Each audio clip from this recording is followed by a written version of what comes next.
سلام الله عليكم ورحمة الله وبركاته كلانتي وعنا ونكسن داوضيال ميل ولبا جوجتان با qodobadaad wararkeena ku maqli doontaan waxaa ka mid ah gudoomiye cabdiraxmaan ciro ah gudoomiyaha mucaaradka wadanka weyn jamhuuriyadda Soomaaliland ayaa maanta la sheegay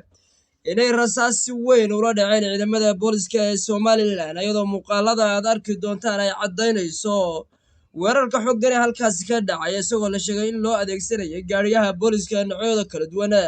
la rabayna gabi ahaanba in dusha sare laga mariyo gudoomiyaha hase yeeshee shacabkii halkaasi joogay iyo ilaalada askarta ee gaarka u ahayd gudoomiyaha ayaa rasaas nool la dhacay gaariyaasha ay wateen ciidanka booliska iyadoo halkaasi isku dhacyo khasaaro weyn geystay uu ka dhashay Soomaaliland waxaa ka dhacay maanta mudaharaadyo aad u waaweyn oo looga soo horjeeday xukuumadda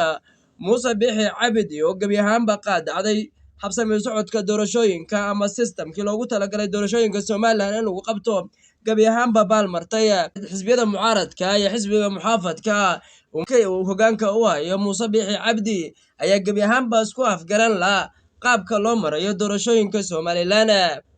calaamisaarkii madaxweynaha jamhuuriyadda federaalka ee Soomaaliya Xasan Sheekh Maxamuud ayaa ku soo gabagabowday maanta si habsami socod leh oo aad xafladaasi loo soo maamusay ayadoo madaxdii khudbadaha ka kala jeediyay halkaasi ay si weyn ula dhacsanaayeen Xasan Sheekh Maxamuud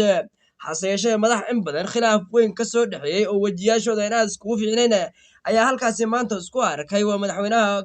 Uhuru Muigai Kenyatta Maxamed Cabdullaahi Farmaajo oo in badan xiriirkoodu aad u xumaa ra'iisul wasaaraha dalka Itoobiya Dr. Abiy Ahmed halkaasna ay maanta wajiyaal aad u kala fog ay isku arkeen hase yeeshee meesha ayaa siyaasad cusub ku dhex jirtay oo madaxweynaha jamhuuriyadda federaalka uu nin walba u hanqaltaagayay inuu saaxiibkiisa kaliya ka dhigto qodobadaas iyo qodobo kale oo faahfaahsanaya warkeena ku eegayna taariikhdu waxay ku beegan tahay 9 bisha 6 2022 haddayna u guda galno wararkeena oo faahfaahsan xisbiga mucaaradka ugu tunka weyn Soomaaliland gudoomiyaha ka yahay Cabdiraxmaan Ciro ayaa maanta loo geystay jug aad u culus oo gabi ahaanba xubnaha xisbigaasi xabsiyada aad looga buuxiyay ee Soomaaliland magaalada Hargeysa ayaa caawa martigelinaysa ama xabsiyada magaalada Hargeysa ayaa caawa xubno aad u tiro badan oo ka tirsan golaha xisbiga mucaaradka iyo taageerayaashooda xabsiyada maanta laga buuxiyay ayadoo mudaharaadyo waaweyn ay maanta gilgileen magaalada Hargeysa ee caasimadda Soomaaliland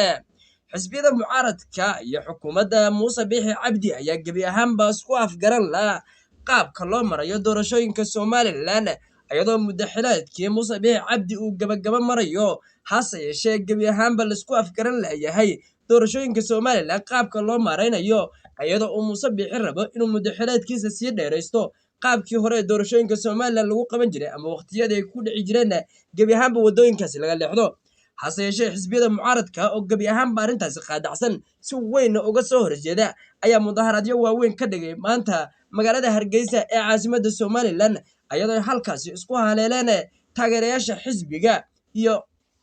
ciidamada booliska iyo ciidanka militariga ee Soomaaliland halkaasna uu ka dhashay khasaare aad u ba'an dad aad u tiro badan ay waxyeello ka soo gaadhay mudaharaadayaasha iyo isku dhacyada dhex maray booliska iyo dadka taageerayaasha Cabdiraxmaan Ciro waa gudoomiyaha Cabdiraxmaan Ciro ayaa halkaasi ka soo gaadheen bari dhaawacyo aad u badan asagoo taageerayaashiisa rasaas nool la dhacay iyo sunta ilmaha ka ilmeysa sidoo kale gudoomiyaha ayaa halkaasi ay ku haleeshay baa la yiri sunta ilmaha indhaha ka ilmeysisa ayadoo gudoomiyaha markii dambe halkaasi lagala cararay hase yeeshee ciidamo ka tirsan ciidanka booliska ee ka hortagga mudaharaadayaasha iyo rabshadaha ayaa damcay baa la yiri gudoomiyaha gabi ahaanba inay gaari ciidanka booliska u leeyahay ay dusha ka mariyaan ayagoo halkaasi ay isku horgudbeen ilaaladiisii booliska ee ciidanka gaarka u ahaa ilaalaha gudoomiyaha u ahaa iyo taageerayaasha halkaasi kula sugnaa halkaasna uu khasaaro weyn ka dhashay ayadoo askari ka mid ah askartii ilaalada u ahaa Cabdiraxmaan Ciro uu rasaas si toos ah ula dhacayo gaadhiga lagu talagalay in gabi ahaanba gudoomiyaha la mariyo ayadoo halkaasi rabshado waaweyn ka dhaceen gaadhigaasna loogu talagalay baa la yiri gabi ahaanba gudoomiyaha iyo dadka halkaasi kula sugnaa in dusha laga mariyo xaaladuna ahayd xaalad aad u cakiran oo waqtigaasi la qiyaasi karin ayadoo magaalada Hargeysa mar kale ay isku bedeshay baa la yiri xaaladu aad u cakireed ciidanka booliskuna ay awood ugu dambeysay u isticmaaleen hase yeeshee xisbiyada mucaaradka ayaa iclaamiyey baa la yiri inay maalinimada sabtida oo hal maalin oo keliya ay naga xigto inay mudaharaadyo gobolada Somaliland guud ahaan lagaga dhawaaqay mudaharaadayaashana ay noqon doonaan kuwii lagu kala bixi lahaa dowladda Muuse Biixi Cabdina ay gabi ahaanba ku quus qaadan lahayd in wadada sharciga ay ka leexatay ay dib ugu soo laabato ayadoo Muuse Biixi loogu baaqay inuu sida ugu dhaqsaha badan ka tanaasulo wadada khaldan oo dalka ku hogaaminayo gabi ahaan xisbiyada mucaaradkuna ay go'aan ku gaadheen baa la yiri marnana inayna baajinaynin mudaharaadayaasha ka dhanka dowladda sida sharci darrada ku shaqaynaysa baa la yiri sidoo kale calaamad saarka madaxweynaha jamhuuriyadda federaalka Soomaaliya Dr. Xasan Sheekh Maxamuud ayaa si habsami socod leh oo aad u wanaagsan oo qiimaheeda iyo qaayaheeda wadata ku soo gabagabowday ayadoo ka soo qaybgalayaashii wufuudii heerka caalamiga heerka gobol ay arrintaasi si weyn ula dhaceen xaflad aad u wanaagsan oo aad loo soo maamusayna ay ka dhacday magaalada Muqdisho ee caasimadda Soomaaliya madaxda ka soo qayb gashay sida ra'iisul wasaaraha dalka Itoobiya madaxweynaha Djibouti Ismaaciil Cumar Gelle madaxweynaha dalka Kenya Uhuru Muigai Kenyatta iyo wafdi aad u ballaaran oo ka kala socday caalamka iyo qaaradda Afrika ayaa si weyn halkaasi loogu soo dhaweeyay ayadoo halkaasi ay xaflad ka dhacday maamuuskeedii qaayaheeda wadata khudbadaha ay kala jeediyeen siyaasiyiinta ka soo qayb galay halkaasi iyo ragga madaxda ay halkaasi joogay ayaa waxay ku sheegeen Xasan Sheekh Maxamuud inuu yahay nin nabadoon ah inuu yahay nin tanaasul badan inuu yahay nin la jaan qaadi kara caalamkan cusub iyo qaaradda Afrika iyo dowladaha dariskaaba si kula noolaan kara aad u wanaagsan oo Soomaaliya ay ku gaadhayso guul iyo barwaaqo ra'iisul wasaaraha dalka Itoobiya oo khudbad dheer halkaasi ka jeediyay ayaa ugu baaqay madaxweynaha jamhuuriyadda federaalka Soomaaliya Xasan Sheekh Maxamuud inuu xiriirkii ka dhaxay Soomaaliya iyo Itoobiya ee dowladii hore ee Soomaaliya iyo dowladda Itoobiya ka dhaxayay inay halkiisi ka sii wadi doonaan Xasan Sheekh Maxamuudna uu ku kalsoon yahay Xasan Sheekh Maxamuudna inuu yahay nin waayo araga oo nabadoona dowladda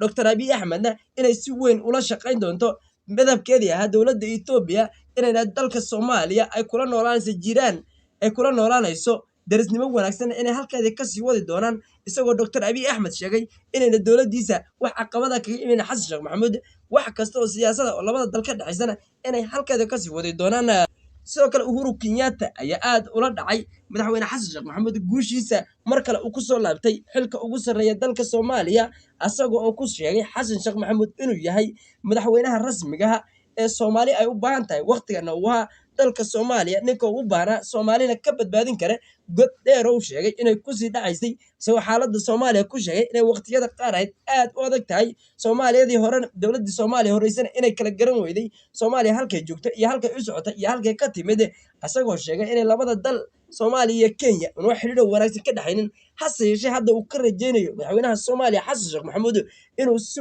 weyn ula shaqayn doono dowladda Uhuru Kenyatta labada dal ay noqon doonaan labada dal oo xiriir aad u wanaagsan ka dhaxeeyo nabaduna halkaas ka sii socon doonto sidoo kale ka soo qaybgalayaashii guud ee ka soo qaybgalay xafladda calaamsaarka madaxweynaha jamhuuriyadda federaalka Soomaaliya ayaa dhammaantood ugu hambaliyay Xasan Sheekh Maxamuud inuu dalka Soomaaliya geeyo meel aad u fiican oo ka soo noqosho lahayn dalka Soomaaliya inuu noqdo dalka qaaradda Afrika ugu barwaaqo badan taniyo kulanti dambe wacan salaamullaahi calaykum waraxmatullaahi wabarakaatuh